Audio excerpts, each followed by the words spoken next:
अगर आप भी अपने घर गणपति बप्पा को लेकर आए हैं, अगर आप गणेश विसर्जन की तैयारी कर रहे हैं तो रुकिए, कहीं ऐसा ना हो कि आपके घर की सुख समृद्धि और धन सब चला जाए। आज हम आपको एक ऐसी जानकारी देने वाले हैं जो आपके लिए जाननी बेहद जरूरी है। आज हम आपको बताने वाले हैं कि विघ्नहर्ता बप्पा का कभी भी विसर्जन नहीं करना चाहिए। लेकिन इससे पहले चैनल को सब्सक्राइब करें और बेल आइकन दबाना ना भूलें। हम सभी गणेश प्रतिमा का विसर्जन करते हैं, लेकिन कभी सोचा है कि हम ऐसा क्यों करते हैं? ज्यादातर लोग एक दूसरे को देखकर ही ऐसा करते हैं और अनर्थ कर बैठते हैं।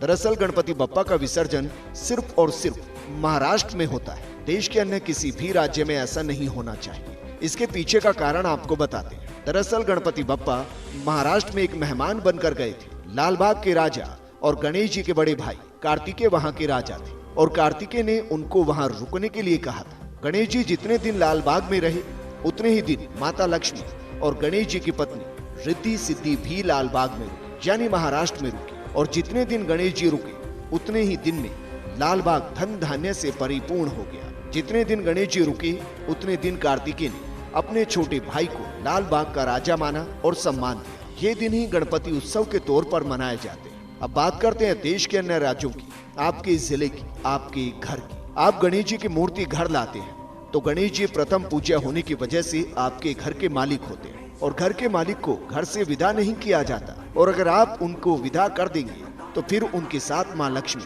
और उनकी पत्नी रिद्धि सिद्धि भी आपके घर से चली जाएगी। और अगर सुख शांति और धन ही आपके पास से चला जाएगा तो फिर आपके घर में बचेगा क्या? हम उनको विदा करते वक्त ये और कहते हैं कि गणपति बप्पा मोरया, अगले बरस तू जल दिया। इसका मतलब क्या है?